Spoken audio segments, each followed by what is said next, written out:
दोस्तों, आज की कहानी है भगवान अयप्पा का दिव्य जन्म और बाल लीला। भगवान अयप्पा, जिन्हें मणिकंदन और हरिहरपुत्र भी कहा जाता है, एक अद्भुत और शक्तिशाली देवता हैं। अयप्पा के जन्म की कहानी भगवान विष्णु के मोहिनी अवतार से जुड़ी है। समुद्र मंथन के बाद असुरों ने अमृत चुरा लिया था। भगवान विष्णु ने मोहिनी, एक मनमोहक अप्सरा का रूप लिया ताकि अमृत वापस लेकर उसे सिर्फ देवताओं में बांट सके।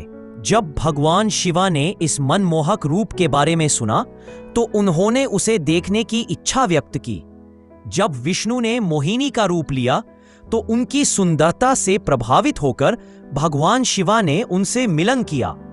शिवा विनाश की शक्ति और विष्णु मोहिनी रक्षा की शक्ति के इस अनोखे मिलन से एक तेजस्वी बालक का जन्म हुआ, धर्मशास्त्रा, जिन्होंने बाद में लॉर्ड अयप्पा के रूप में अवतार लिया। उनका उद्देश्य राक्षसी महिषी को हराकर धर्म की स्थापना करना था। महिषी अयप्पा के अवतारण का मूल कारण थी।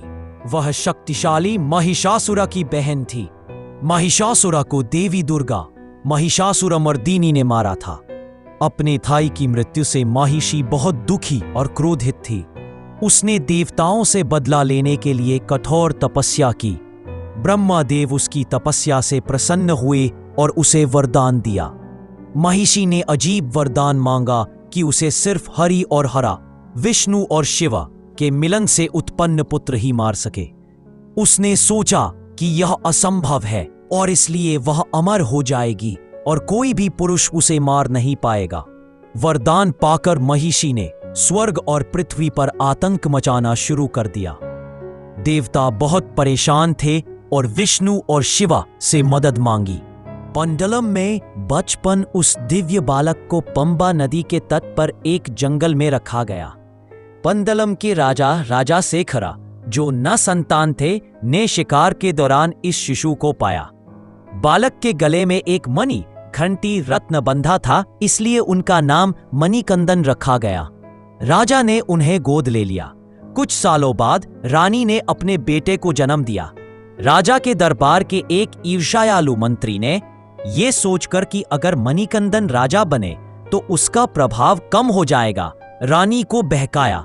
रानी ने गंभीर बीमारी का नाटक किया और मंत्री की सलाह पर कहा कि उनकी बीमारी का इलाज सिर्फ एक शेरनी का दूध है। उनका मकसद था कि इस असंभव काम में मणिकंदन मारा जाए। मणिकंदन जब जंगल में थे तब उनका सामना महिषी से हुआ, जो अपने वरदान के घमंड में था। उन दोनों के बीच पंबा नदी के तट पर घमासान युद्ध हुआ। मणिकंदन ने युद्ध में महिषी को हराया और उसका वध किया। मरने के बाद महिषी एक सुंदर युवती के रूप में परिवर्तित हो गई, जो शाप मुक्त हुई थी। वह असुरा नहीं बल्कि एक अप्सरा थी, जो शाप के कारण राक्षसी बनी थी। मुक्ति पाने के बाद उस युवती ने मणिकंदन से उनकी पत्नी बनने का अनुरोध किया। मणिकंदन ने कहा कि वह ब्रह्मचारी रहेंगे, लेकिन उन्हें आशीर्वाद दिया कि वह मंदिर के पास मल्लिकापुरथम्मा के रूप में निवास करें। उन्होंने ये भी वादा किया कि वह उस दिन उसे शादी करेंगे जिस दिन सबरीमला में कोई कन्नी स्वामी, पहला तीर्थयात्री, नहीं आएगा। वह तब एक शक्तिशाली शेर पर सवार होकर और देवों द्वारा परिवर्तित शेरनियों के झुंड के साथ वापस लौट आए। राजा और रानी उनका दिव्य रूप पहचान कर क्षमा मांगी। जब मणिकंदन ने अपना पृथ्वीलोक का कार्य पूरा कर लिया तो उन्होंने अपने स्वर्गीय निवास लौटने का निश्चय किया। राजा ने मणिकंदन से वहां रहने या कम से कम पूजा के लिए एक स्थान देने की प्रार्थना की। मणिकंदन ने एक तीर छोड़ा, जो उस स्थान पर गिरा जहां सबरी रामायण की तपस्विनी ने कभी भगवान राम का इंतजार किया था। यह स्थान सबरीमाला बन गया। मणिकंदन ने राजा को 18 सीढ़ियों, जो वेद, शास्त्र और अन्य सिद्धांतों का प्रतिनिधित्व करती हैं, के साथ सबरीमाला में मंदिर बनाने का निर्देश दिया। भगवान परशुराम ने मकर संक्रांति के दिन लॉर्ड अयप्पा की मूर्ति की प्राण प्रतिष्ठा की। लॉर्ड अयप्पा ने सबरीमाला में एक निष्ठिका ब्रह्मचारी सदैव ब्रह्मचारी के रूप में निवास करना चुना। एक मुक्त हुई युवती, परिवर्तित महिषी, जिसने उनसे शादी की अनुरोध किया, उन्हें पास में मल्लिकापुरतम्मा के रूप में स्थापित किया गया। अय्यप्पा ने वादा किया कि वह उस दिन उससे शादी करेंगे जिस दिन कोई भी कन्नी स्वामी, पहली बार तीर्थयात्री, सबरीमाला नहीं आएगा, जो दिन आज तक नहीं आया है।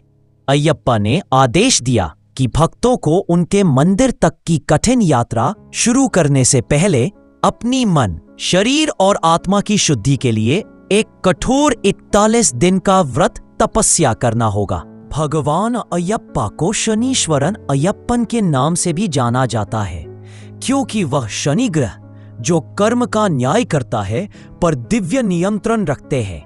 एक कथा के अनुसार लॉर्ड अय्यप्पा और शनि देव के बीच इस बात पर वार्ता हुई कि शनि के बड़े और छोटे दौर, शनि दशा, सड़े सती, लोगों पर जो कठिनाइयां लाते हैं उनसे भक्तों को कैसे बचाया जाए।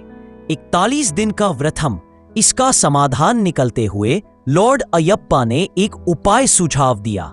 उनके भक्त स्वयं 41 दिन का अय्यप्पा व्रतम तपस्या करेंगे। इस तपस्या में शनि से जुड़े रंग, काले या गहरे नीले वस्त्र पहनना शामिल है। इसमें शारीरिक संयम, ठंडे पानी से स्नान और सांसारिक सुखों से दूर रहना शामिल है। मान्यता है कि 41 दिन तक स्वयं इन कठिनाइयों का अनुभव करके भक्त दरअसल उसी तरह की तकलीफों, ठंड, संयम, विलासित का त्याग को एक नियंत्रित तरीके से झेल रहे हैं, जो शनि देव की दशा लंबे समय तक देती है। शनि देव इस बात पर सहमत हुए कि जो कोई भी सच्चे मन से अय्यप्पा व्रतम पूरा करेगा और सबरीमाला में उनका दर्शन करेगा, उनके शनि दोषा का बुरा प्रभाव काफी हद तक कम हो जाएगा।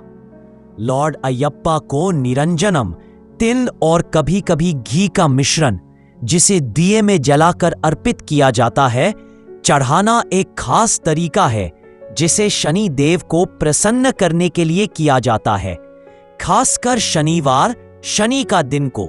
दोस्तों, इस प्रकार लॉर्ड अय्यप्पा अपने भक्तों को शनि देव द्वारा दिए जाने वाले कर्म के अनिवार्य प्रभावों से निपटने के लिए एक निर्धारित आध्यात्मिक अनुशासन का मार्ग देते हैं।